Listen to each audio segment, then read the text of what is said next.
สบายดีมาเรียนภาษาลาวนำกันเด้อมื้อนี้ครูหงจะพาเรียนพยัญชนะลาวข้อที่1พยัญชนะเข้ากกอไก่ขอไข่ข้อควายงงัวจอจอกสอเสือซอสร้างยอยุ่งดอเด็กตอตาถอถงท่อทุ่งนกบแบ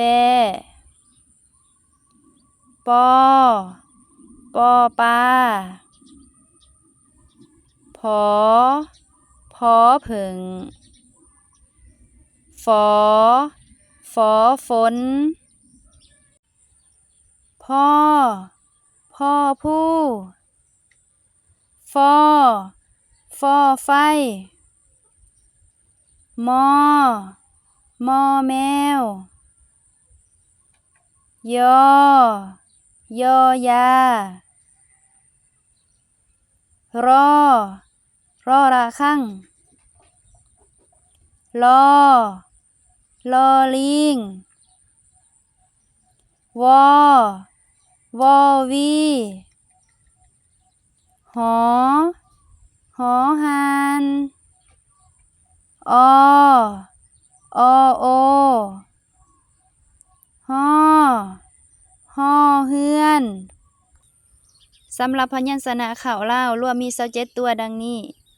พยัญชนะเข้าแม่นหยังพยัญชนะเข้าก็แม่นพยัญชนะตัวเดิมพยัญชนะตัวเดียวที่ยังบ่ทันได้ผสมกับตัวอื่นเพิ่นเอิ้นว่าพยัญชนะเข้าสำหรับวิดีโอนี้เนาะก็ขอจบไว้ส่ำนี้ก่อนไว้ต่อวิดีโอหน้าครูจะพาเรียนเกี่ยวกับสระลาวถ้าว่าน้องน้อยนักเรียนพ่อแม่ผู้ปกครองเนาะได้เบิ่งวิดีโอนี้แล้วเห็นว่าวิดีโอนี้มีประโยชน์ก็ขอความกรุณากดไลค์กดแชร์เนาะแชร์ต่อๆกันไปเพื่อให้ลูกหลานเฮาได้แอบอ่านภาษาลาวและครูหงก็ต้องขอบใจทุกๆคนที่ติดตามรับชมเด้อสำหรับวิดีโอนี้ก็ขอกล่าวคำว่าสบายดี